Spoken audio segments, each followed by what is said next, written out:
संबंध। पूर्व श्लोक में भगवान ने जो बात कही है कि आसक्ति से रहित होकर कर्म करने वाला मनुष्य परमात्मा को प्राप्त हो जाता है, उसी बात को पुष्ट करने के लिए जनकादि का प्रमाण देकर पुनः अर्जुन के लिए कर्म करना उचित बतलाते हैं। कर्मणैव हि संसिद्धि मास्थिता जनकादयः लोक संग्रह में वापि संपश्यन कर्तुम अर्हसि। जनकादि ज्ञानी जन भी आसक्ति रहित कर्म के द्वारा ही परम सिद्धि को प्राप्त हुए थे। इसलिए तथा लोक संग्रह को देखते हुए भी तो कर्म करने को ही योग्य है, अर्थात तुझे कर्म करना ही उचित है। प्रश्न, जनकादय पद से किन पुरुषों का संकेत किया गया है और वे लोग भी कर्मों के द्वारा ही परम सिद्धि को प्राप्त हुए थे, इस कथन का क्या भाव है? उत्तर, भगवान के उपदेश काल तक राजा जनक की भांति ममता, आसक्ति और कामना का त्याग करके केवल परमात्मा की प्राप्ति के लिए ही कर्म करने वाले अश्वपति, इक्ष्वाकु, प्रहलाद, अम्बरीश आदि जितने भी महापुरुष हो चुके हैं, उन सब का संकेत जनकादय पद से किया गया है।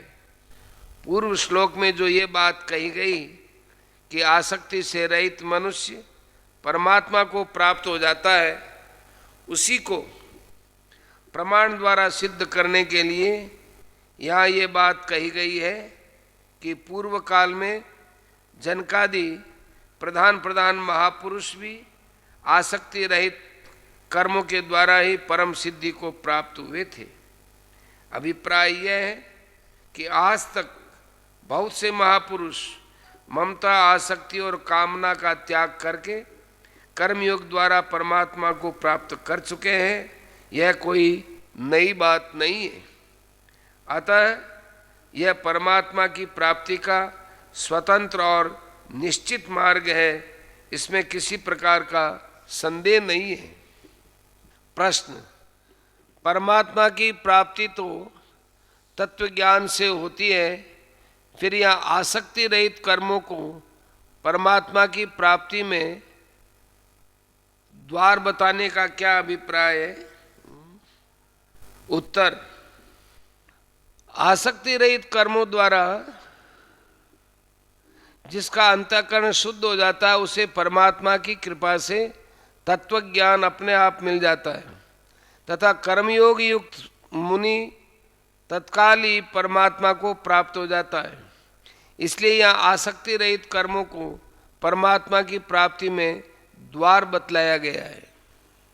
प्रश्न, लोक संग्रह किसे कहते हैं तथा यहाँ लोक संग्रह को देखते हुए कर्म करना उचित बतलाने का क्या अभिप्राय है? उत्तर, सृष्टि संचालन को सुरक्षित बनाए रखना, उसकी व्यवस्था में किसी प्रकार की अड़चन पैदा न करके उसमें सहायक बनना लोक संग्रह कहलाता है। अर्थात समस्त प्राणियों के भरण पोषण और रक्षण का दायित्व मनुष्य पर है। अतः अपने वर्ण, आश्रम, स्वभाव और परिस्थिति के अनुसार कर्तव्य कर्मों का भली भांति आचरण करके जो दूसरे लोगों को अपने आदर्श के द्वारा दुर्गुण दुराचार से हटाकर स्वधर्म में लगाए रखना है, यही लोक संग्रह है। यहाँ अर्जुन को लोक संग्रह की ओर देखते हुए भी कर्म करना उचित बतलाकर भगवान ने ये भाव दिखलाया है कि कल्याण चाहने वाले मनुष्य को परम श्रेय रूप परमात्मा की प्राप्ति के लिए तो आसक्ति से रहित होकर कर्म करना उचित ही है। इसके सिवा लोक संग्रह के लिए भी मनुष्य को कर्म करते रहना उचित है। इसलिए तुम्हें लोक संग्रह को देखकर, अर्थात यदि मैं कर्म न करूँगा तो मुझे आदर्श मानकर मेरा अनुकरण करके दूसरे लोग भी अपने कर्तव्य का त्याग कर देंगे, जिससे सृष्टि में विप्लव हो जाएगा और इसकी व्यवस्था बिगड़ जाएगी। अतः सृष्टि की सुव्यवस्था बनाए रखने के लिए मुझे अपने कर्तव्य का पालन करना चाहिए। यह सोचकर भी कर्म करना ही उचित है। उसका त्याग करना तुम्हारे लिए किसी प्रकार भी उचित नहीं है। प्रश्न, लोक संग्रहार्थ कर्म परमात्मा को प्राप्त ज्ञानी पुरुष द्वारा ही हो सकते हैं या साधक भी कर सकता है? उत्तर, ज्ञानी के लिए अपना कोई कर्तव्य नहीं होता, इससे उसके तो सभी कर्म लोक संग्रहार्थ ही होते हैं, परंतु ज्ञानी को आदर्श मानकर साधक भी लोक संग्रहार्थ कर्म कर सकता है। अवश्य ही वो पूर्ण रूप से नहीं कर सकता, क्योंकि जब तक अज्ञान की पूर्णतया निवृत्ति नहीं हो जाती तब तक किसी न किसी अंश में स्वार्थ बना ही रहता है, और जब तक स्वार्थ का तनिक भी संबंध है तब तक पूर्ण रूप से केवल लोक संग्रहार्थ कर्म नहीं हो सकता। प्रश्न, जब ज्ञानी के लिए कोई कर्तव्य नहीं है और उसकी दृष्टि में कर्म का कोई महत्व ही नहीं है, तब उसका लोक संग्रहार्थ कर्म करना केवल लोगों को दिखलाने के लिए तो नहीं होगा। उत्तर, ज्ञानी के लिए कोई कर्तव्य न होने पर भी वह जो कर्म करता है केवल लोगों को दिखलाने के लिए नहीं करता।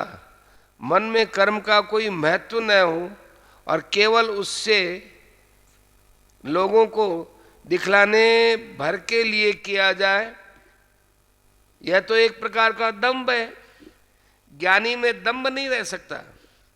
आते हुए जो कुछ करता है लोक संग्रहार्थ आवश्यक और महत्वपूर्ण समझकर ही करता है।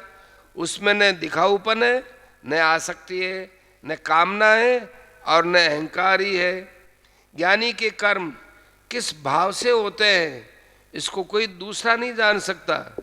इसी से उसके कर्मों में अत्यंत विलक्षणता मानी जाती है।